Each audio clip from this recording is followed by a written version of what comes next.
जब बात होगी कोविड की तो बात होगी वैक्सीन की, बात होगी ज़िंदगी की, बात होगी मौत की, और बात होगी मौत के बाद आने वाले कंडोलेंस की। आज मैं आपको इस वीडियो में ये बताने की कोशिश कर रही हूँ कि कोविड में इतनी सारी मौतें हुई है। भारत जैसा डेवलपिंग कंट्री है हमारी, हम लोग आज भी साइकोलॉजिकल चीज़ों को उतना ध्यान नहीं देते, साइकोलॉजिकल चीज़ों को उतना ध्यान नहीं देते। बात करते हुए हम सोच के नहीं बोलते। जैसे कंडोलेंस के लिए जाते हैं, मुझे ये बात कहना है कि सिर्फ एक इमोजी भेजने से, एक सैड इमोजी भेजने से या केयर की इमोजी भेजने से कंडोलेंस नहीं होता है। तो अगर आपके आजू बाजू में, आस पड़ोस में किसी की मौत हो गई है कोविड के कारण, कोई पापा गए होंगे, मम्मी गई होगी, बेटा गया होगा, दादाजी गए होंगे, तो ये जो पीछे परिवार है उनका, उन्हें हमें अगर हम कंडोलेंस करते हैं तो हमें उनको कौन सी बातें नहीं कहनी है। मैं ख़ास तौर पे महिलाओं के लिए बात करूँगी कि क्योंकि भारत देश में आज भी 50% तो महिला काम करने से रही। हमारे यहाँ पे वो अगर फैक्ट एंड फिगर्स देखा जाए तो हमारे यहाँ पे जो हमारा सोशल फैब्रिक है, सोशल स्ट्रक्चर है, उसमें ज़्यादातर पापा जॉब करते हैं, मम्मी है वो घर संभालती है। शहरों में ये अलग से पिक्चर होगा, लेकिन अगर हम गांव कस्बे की बात करते हैं, छोटे शहरों की बात करते हैं, तो वह आज भी जो मम्मीज़ है वो घर संभालती है। तो ये पीछे रह गई जो मम्मीज़ है, उनके लिए मुझे कुछ कहना है। उसके पहले मुझे बताना है कि समाज के तौर पे हम भी उस समाज का हिस्सा है, तो हमें ऐसी कौन सी बात है जो कंडोलेंस करते हुए नहीं कहनी है। सबसे पहली बात है कि हमें उन्हें ये नहीं कहना है कि आप बहुत यंग है, आपकी उम्र बहुत छोटी है। और मैंने कुछ पॉइंट्स निकाले थे क्योंकि मुझे ये वीडियो लंबा नहीं बनाना है, मुझे बहुत प्रिसाइज इस वीडियो में ये बातें कहनी थी।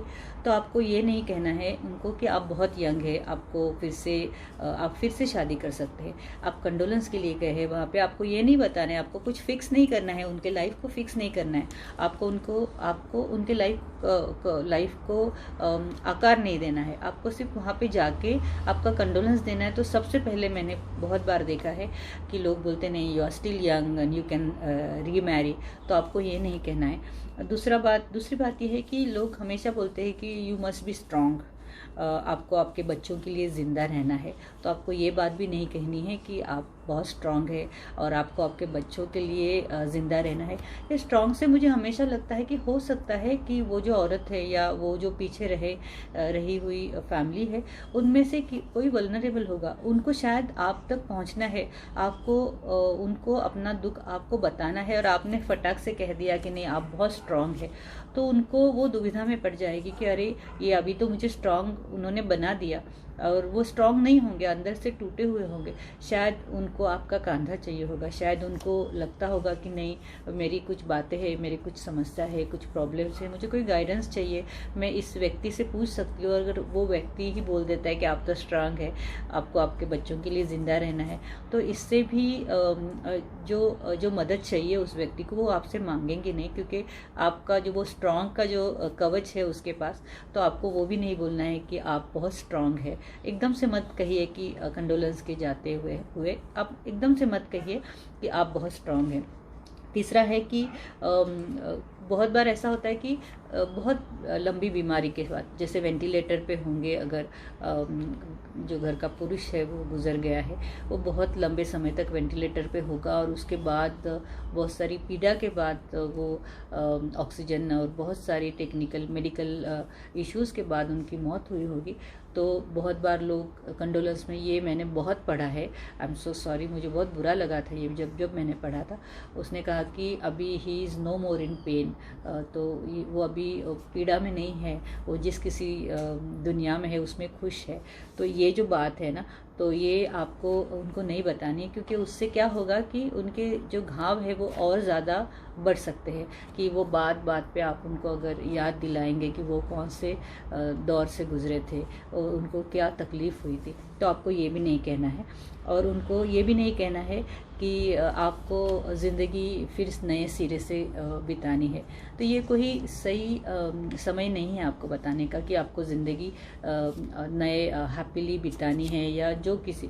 तो आपको सिर्फ उनको, कभी कभी ऐसा होता है कि कंडोलेंस के लिए आपको सिर्फ उनका हाथ में लेना है, आपको उनके कंधे पे हाथ रखना है, आपको वो महसूस करना है। आप वो महसूस नहीं कर सकते क्योंकि आपके जीवन में वो कमी नहीं है जो कमी उस महिला के जीवन में है, या आप जिनके घर पे कंडोलेंस के लिए जा रहे हो सांत्वन करने के लिए, तो आपको बहुत कुछ कहने की भी ज़रूरत नहीं होती। कभी आंखों से ही बता दिया आपने, कभी हाथ में लिया वो आपने बता दिया, तो आपको वो भी देखना है कि आपको क्या नहीं बोलना है उसके लिए। और एक बात है, ये मुझे अच्छी नहीं लगती, सब लोग बोलते हैं कि जो कुछ होता है वो अच्छे के लिए होता है। ये बात भी गलत है कि कुछ अच्छे के लिए नहीं होता है। उस महिला पे, उस परिवार पे ही जो बीता है, आप ये नहीं बोल सकते कि हाँ अच्छा हुआ कि आपके पापा चले गए, तो ये जो कुछ हुआ है वो अच्छे के लिए हुआ है। तो आपको पोटेंशियली इनअप्रोप्रिएट कोई भी सेंटेंस नहीं बोलना है आपको। मुझे पता है ये सब इमोशनल मैनेजमेंट है, ये इमोशनल इंटेलिजेंस है जो आपको फॉलो करना है, क्योंकि जिनके घर पे हम जा रहे हैं वो बहुत टूटे हुए हैं, हम टूटे हुए नहीं हैं, हम संभले हुए हैं। तो हमें दिशा नहीं देनी है, हमको उनको लाइफ हमारे हाथ में कंट्रोल करने के लिए नहीं लेना है। हमें सिर्फ वहाँ पे रहना है उनके सामने, तो उनको ये ऐसा ना लगे। अभी कोविड के कारण तो हम कंडोलेंस के लिए सामने उनके घर पे नहीं जा सकते, लेकिन अगर फ़ोन पे भी बात करते हैं तो हमें इन सारी चीज़ों का ध्यान रखना है कि उनको ये सब नहीं बोलना है कि आप शादी कर सकते हैं, आप बहुत स्ट्रांग है, जो हुआ वो अच्छे के लिए हुआ, अभी अपने पीड़ा से मुक्त हो गए।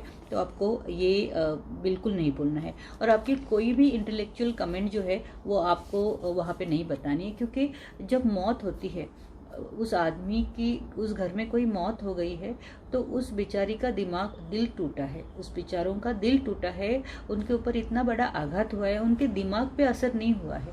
आप ये बात हमेशा सोचिए कि मौत हुई है और इससे ज़्यादा कोई सच नहीं है। तो वो जो व्यक्ति है, वो जो परिवार है, उनके दिलों पे गुजरी है, उनके दिमागों के ऊपर नहीं गुजरा है कि आप उनको दिमागी तौर पे इंटेलेक्चुअली कुछ आप उनको सलाह देंगे, एडवाइस देंगे कि आप ये करो, आप वो करो। नहीं, उनके दिलों का संभालना है, उनके दिलों को संभालना है। ये इमोशंस की बात है, ये स्ट्रैटेजी की बात नहीं है। अगर कंडोलेंस करते हैं तो आपको स्ट्रैटेजी नहीं बतानी है उनको, ये इमोशंस का खेल है। तो आपको देखना है, इस पे हमारा इमोशनल इंटेलिजेंस बहुत अच्छा होना चाहिए। अगर बहुत अच्छा है भी नहीं तो भी हमें देखना चाहिए कि हम किस तरह से उनको, अगर मदद नहीं कर सकते तो हम किस तरह से उनको दुख नहीं पहुंचा सकते।